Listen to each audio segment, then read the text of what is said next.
Welcome, everyone. Today we're really diving deep into, the sound of the Qur'an, specifically Surah at Takathur. That's right. We're not just reading the translation, we're listening closely to how it's recited, using the rules of Tajweed. Tajweed. It's like the art and science of perfect Quranic recitation, isn't it? Ensuring every sound is just right. Exactly. And our guide is this audio recording we have of an instructor breaking down Surah Takathur sound by sound. So our goal here is to, understand the meaning, but also appreciate the incredible precision in how it's spoken. It really opens up a new dimension. It really does. It shows you the level of care involved. Okay, so where does the instructor begin? It seems like even before the surah itself starts. Yes, with seeking refuge. Al-Istiatha. Instructor recites, A'udhu billahi minash shaitanir rajim. I seek refuge in all from Satan, the expelled. Right. And the point made is that this isn't just, a polite opening. It's actually instructed in the Qur'an. Ah, okay, there's a verse for it. Yes. فَإِذَا قَرَأْتَ قُرْآنَ فَاسْتَعِذْ بِاللَّهِ مِنَ الشَّيْطَانِ الرَّجِيمِ. Meaning, so when you recite the Qur'an, seek refuge in Allah from Satan, the expelled. It's like setting the stage spiritually. Got it. Preparing yourself. Now let's zoom in on that very first word, o'ud. There's a specific sound there the instructor highlights. The letter dal. It's tricky for non-Arabic speakers sometimes. How is it described? The articulation, I mean. The instructor explains you need to gently touch the tip of your tongue, taraf al-lisan, to the very edges of your upper front teeth, atrafa al-thanaya al-ulya, just a light touch from above. Okay, so delicate, not like a Z sound. Exactly. That's the common mistake, mentioned pronouncing it like a zay, so it sounds like ozu instead of odu. And the instructor stresses that slight difference matters. It really shows the level of phonetic detail in Tajweed. It's not just close enough. Not at all. Precision is key. All right, after seeking refuge, we get to the basmala. Bismillahirrahmanirrahim. In the name of Allah, the most gracious, the most merciful. Lots happening here, I gather. Oh, yes. First, listen to the lam in the word Allah. It's soft here, described as murkwaka. Soft L. Why? The rule the instructor points out is this. If the letter immediately before the word Allah has a kasra, that little vowel mark underneath, making an I sound. Like the meme in Bismillah. Exactly. Because of that kasra on the meme, the lam in Allah has to be pronounced softly. Liana ma kabla maksur. Because what precedes it has a kasra. Interesting. So it's not a heavy L sound. And what about the very start of Allah, Ar-Rahman, Ar-Rahim? There's something called Hamzat Wasl. Right. The Hamzat Wasl, think of it like a connector. The instructor explains that when these words are in the middle of a phrase, like here, that initial Hamza sound isn't actually pronounced. Fi wasatna al-kalam la tuntah. So in Bismillah, we go straight from the mi sound to the la. Pretty much, yes. The mai flows in the L. It makes the recitation smoother. And then Ar-Rahman, Ar-Rahim, there's another L rule here, Lam Shamsiya. Yes, Lam Shamsiya, the sun letters. Notice the lam in the owl part of Ar-Rahman and Ar-Rahim. It doesn't have any vowel mark written on it. No faha, no kasra, no dama, no sukun. Okay. And the letter immediately following it, the ra, in this case, has a shada, meaning it's doubled. Right. That combination, no vowel on the lam and a shada on the next letter, tells you it's lam shamsiya. And what that means is you don't pronounce the lam at all. Ah, so it's not Al-Rahman, but Ar-Rahman. The L disappears into the R. Exactly. It assimilates. It makes the flow very smooth. Okay, this is great groundwork. Now, the first actual verse of Surah At-Takathur, Al-Hakumat Takathur, worldly gain diverts you. What details pop out here? Well, first in Al-Hakum, there's that little dagger-like symbol above the ha. It looks like a small aleph. It's called Aleph Sagir or Aleph Kanjaria. What does that do? The instructor explains you treat it like a normal aleph. You stretch the ha sound for 2 counts. Tamuduha bimikari harakatain madan tabiyan. A natural 2-beat elongation. So a slightly longer ahakum adds a bit of rhythm. Precisely. Then look at the connection between ahakum and at-takathur.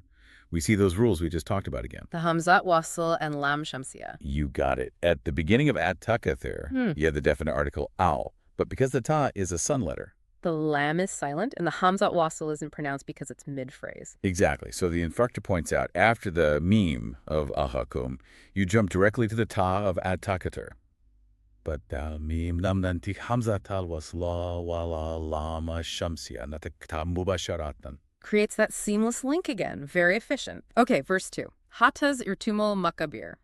Until you visit the graveyards. What's happening with al-makabir? Notice the lam in al-makabir. This time, it does have a mark on it, that little circle, the sukun. Ah, okay, so it's not silent. Correct. That sukun tells you it's a lam kamaria, a moon letter. And the rule, as the instructor emphasizes, is that you pronounce this lam clearly. وهذا يؤكد أن اللام في هذه الحالة مزهرة وهي لام كمارية. So we clearly hear the al sound, al-makabir. It's distinct. Yes, a definite contrast to the lam shamsiya. And there's another point about stopping on this So the quickly. final ra. Yeah. When you pause at the end of the verse, the final ra technically becomes silent, gets a sukun. To know how to pronounce that ra, you look at the vowel on the letter right before it. Which is the ba with a kasra underneath, the bai sound. Right. And the rule is, if the letter before the stopping ra has a kasra, the ra itself becomes soft, or murakwaka. فَسَتَنْزُرُ إِلَى حَرْفِ اللَّارِ قَبْلَهَا إِنْ كَانَ مَكْسُورًا مِقْلَالْ آن فَإِنَّ رَا سَتَكُونُ مُرَكْوَكَّا. A makabir, it's a softer sound. Wow. So the vowel before affects the very last sound when you stop. That's incredibly nuanced. It really is. It shows how interconnected the sounds are. Okay, moving on. Verses 3 and 4 are identical. Kalajias sofa talamun. Bumakela sofa talamun. Nay, you will come to know. Then again, nay, you will come to know. What's the focus here? The instructor focuses on the end of the word telemun. Specifically when you stop reciting at the end of the verse. Okay. When you stop, that final noon becomes silent, gets a sukun. Now, look at the letter right before it's a wa, and the wa here is a letter of prolongation. Harfun min hirufil mad. Right, like the oo sound. Exactly. Oh. So because you're stopping on the noon after this long vowel sound, it triggers a rule called mad arid lis sukun. Mad erdlis sukun. What does that mean? It means you have an option for how long you hold that oo sound. The instructor explains you can stretch it for 2, 4, or even 6 beats. Yakunulana fil wawal mad bimikari harakatan al arwa asit. So the reciter can choose the length. Adds a bit of flexibility or emphasis. It does. It affects the cadence. And also in these verses, we have the word thuma. With the doubled im. Yes, the meme mushadada. The instructor emphasizes that whenever you have a doubled meme or noon, you must produce a guna, that nasal resonance. Like a humming sound. Sort of, yeah. Held for about 2 beats. Al meme al mushadada labuta antatia maha bil gana bi mikari harakatain. You should feel it vibrate slightly in your nasal passage. Okay, gonna for doubled M and N. Got it. Verse 5. Kala la talamuna ilmal yakin. Nay, if you knew with a sure knowledge. Seeing some familiar rules here. Definitely. At the end of al yakin, Zaidi, when you stop, you have that mad airy lis sukun again. This time it's because the letter before the final silent noon is a ya, another letter of prolongation. The E sound. So again, stretch for 2, 4, or 6 beats. Correct. And earlier in the verse in ilm al yakin, notice the lam in ilm, it has a sukun. Ah, so that's a lam kamaria, clearly pronounced L. You're getting it. These rules become like signposts guiding the pronunciation. Verse 6. Letara wenel yakim. You will surely see the hellfire. What stands out? The doubled noon in latarwuna, ejonaji. Okay, doubled N. So that means guna. That 2-beat nasalization again. Anun al mushadada, guna miktaruha harakatain. Right. And al-jahim. Shitauli. Look at the lam. No sukun. And the next letter, jim, doesn't have shida here. Wait, actually, jim is a moon letter. Let me recheck the typical examples. Apologies. Looking at the standard list, jim is indeed kamaraya, moon letter. So in al-zahim, the lam should have a sukun and be pronounced.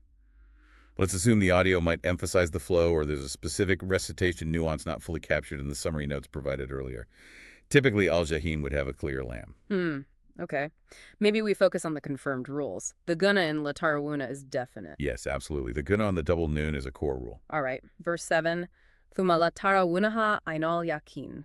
Then you will surely see it with the eye of certainty. More familiar sounds. Yes. We hear the guna again in thuma, double meme, and in latarawuna, double noon. Okay.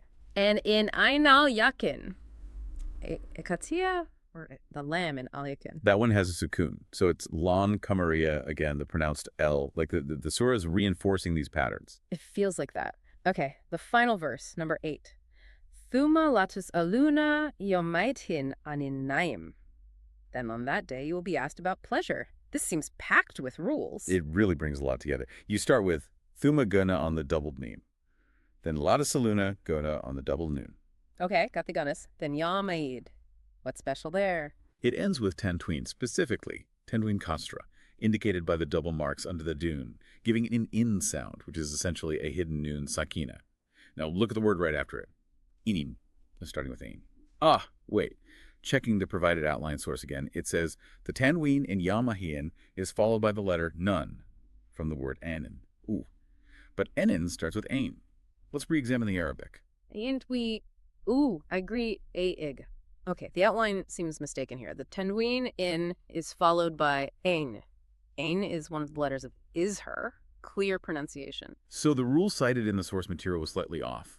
It should be izhar because of the ain. Correct. Based on standard Tajweed rules, tanween followed by ain requires this error. You pronounce the n sound of the tanween clearly before the ain. La buddha unto the erat tanween. The outline incorrectly mentioned none as the following letter and rule. Okay, so clarity is key. Pronounce the n sound clearly because of the ain that follows. Good catch. What about aini name? In anin, the noon isn't doubled in the standard script. Let me reread the source description again. Note the guna in anin, due to the doubled noon.